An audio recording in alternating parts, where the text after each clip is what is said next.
Welcome back, everyone, to another episode of Planet Zoo. It is absolutely fantastic to have you with me today. And we're going to do an interesting one.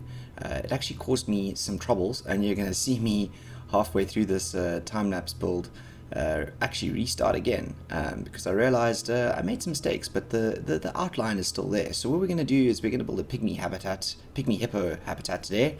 Not a pygmy habitat, that would be weird. And the idea is to get a waterfall in with a bit of a sort of like river flowing into a larger basin so that the hippos have a lot of water space to play in, with a little bit of land area where we can put a hard shelter.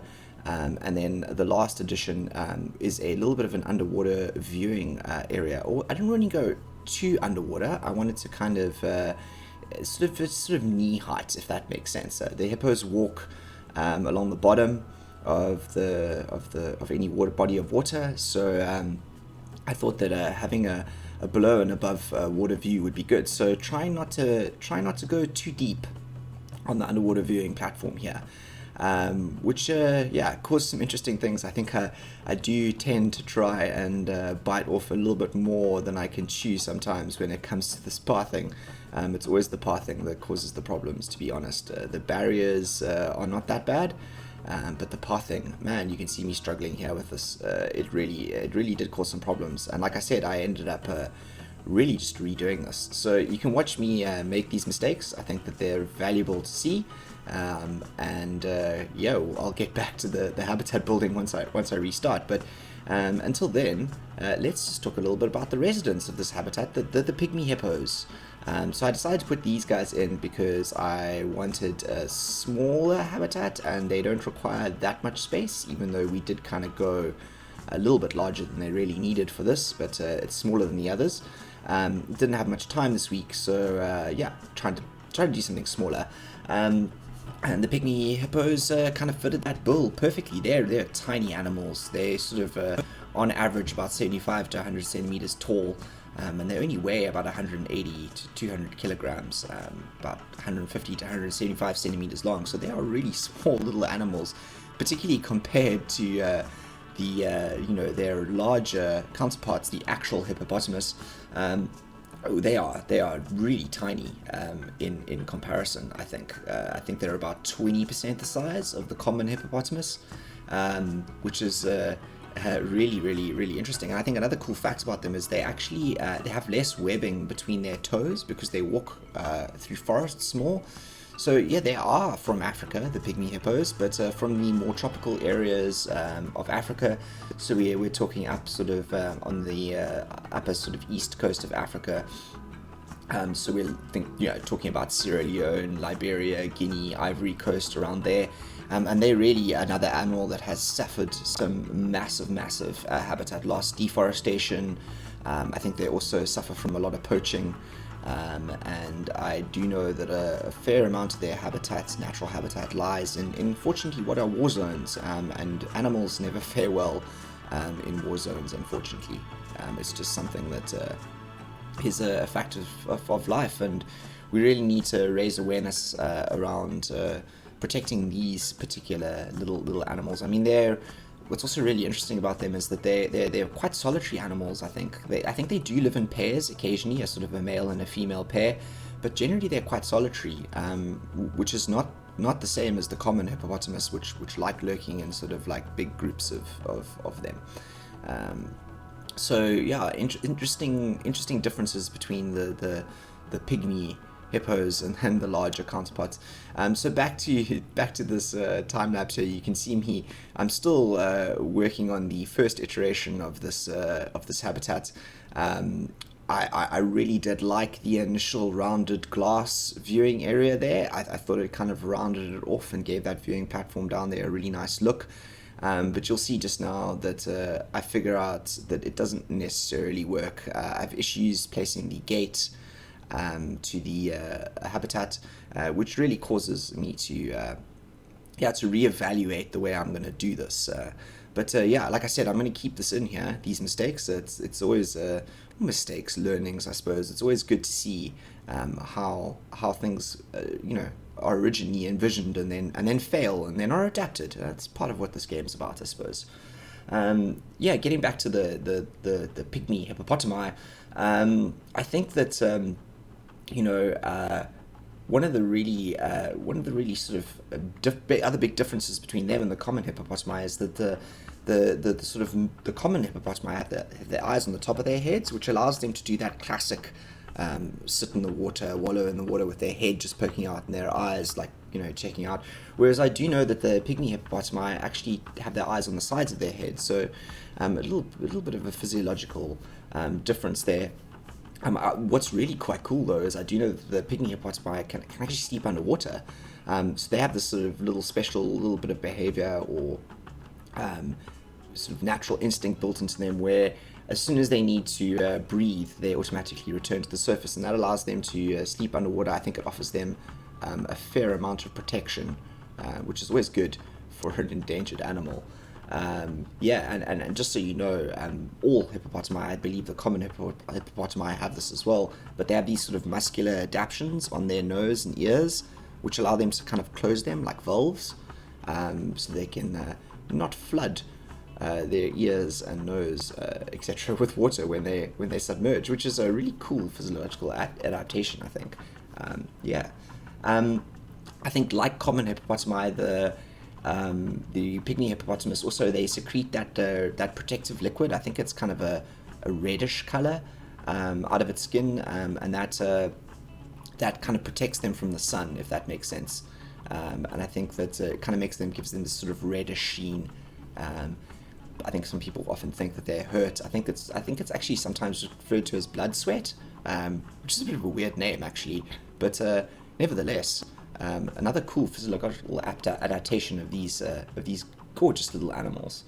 I think getting back now to the habitat building here, I really thought that I had this nailed at this point, but you can see here, this is where I start to struggle with laying these barriers down and sort of making it look good. I think we do get some water into here eventually, but it fails, and we end up changing things slightly. We're lowering this down. I think this is where this soon we decide this is not the way it's gonna flow, I think. So I'd like to also just take a break now and talk about the upcoming Aquatic Dlc that was announced in the past week, which I'm really excited for. And I know this is absolutely not related to what is going on the screen at the moment, but I think I'm really keen to get stuck into building a habitat for one of the new animals. I'm really keen on the otter. I don't think any of them come from the continent of Africa. I believe the giant otter, which is coming in the new DLC, is a South American resident. I'm not quite sure. But nevertheless, I do feel like I want to fit him into the zoo. I do feel like zoos occasionally have animals that do not come from the continents in which they're present, so it's not entirely out of whack. But give me your thoughts. If you think an otter could do well in the Tankwa Park, that would be great.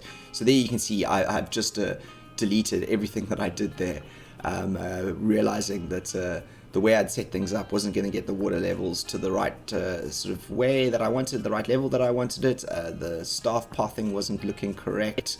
I decided that I kind of wanted to get a staff gate in here. Part of the reason is, and you'll see when I get the rest of the habitat up, is that I kind of wanted to break the path here and not have a habitat on either side of the path over there. And actually this second iteration actually works out really well in the end. I think it actually looks really cool. It ends up having a bit of a canyon shape, which I think it just ends up being fantastic. It really does. More things. I think we're gonna talk about the mating habits of the of the pygmy hippos, because mating habits are always an interesting topic. So we actually don't know much about them, and I think that anything we do know is sort of based on observations of pygmy hippos in captivity, such as the habitat and zoo that we're building right now. So we actually don't know quite how things work in the wild. But from what we know, males will pretty much stalk the females, follow her around, as well as urinating and defecating near her, which seems like an interesting maneuver.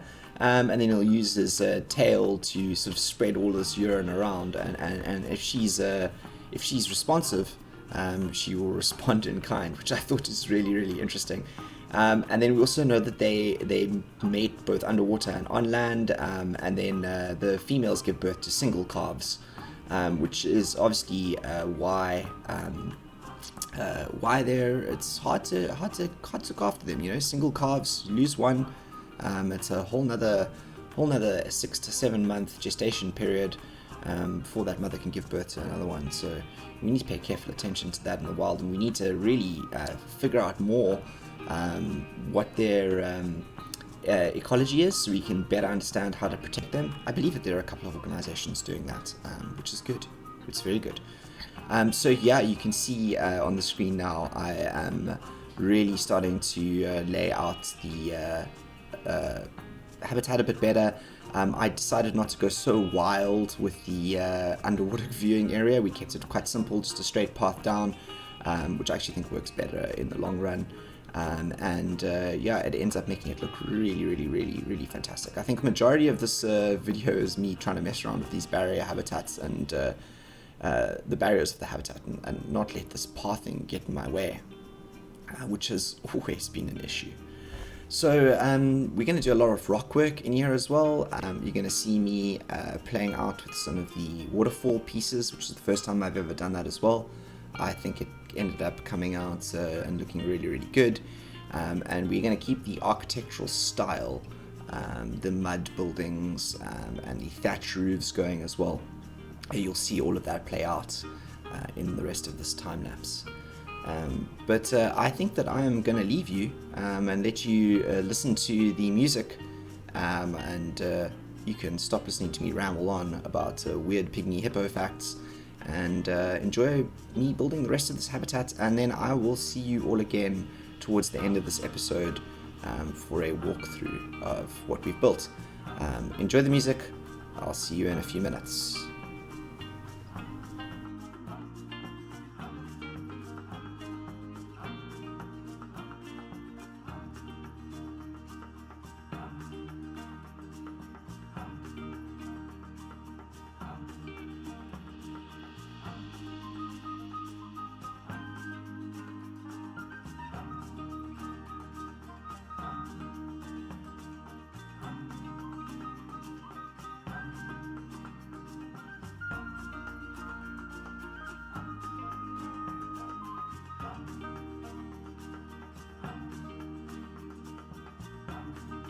Well, I hope you enjoyed that speed build, and now it's time of the episode to take a look at what we built. And doesn't this little pygmy hippo habitat here look absolutely gorgeous? We got this little waterfall running over here, pushing down. So let's, without further ado, get ourselves down to the level of the guest, shall we? So most guests are gonna come along here. Where we got the hyenas here. Let's just get ourselves up to guest level, shall we?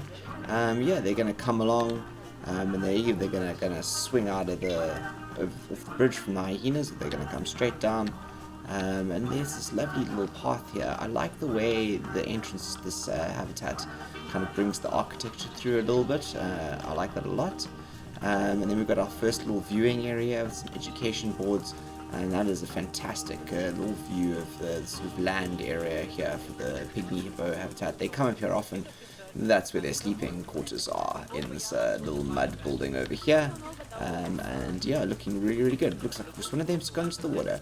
Then the guests can come around here. Looks like a few of them have already.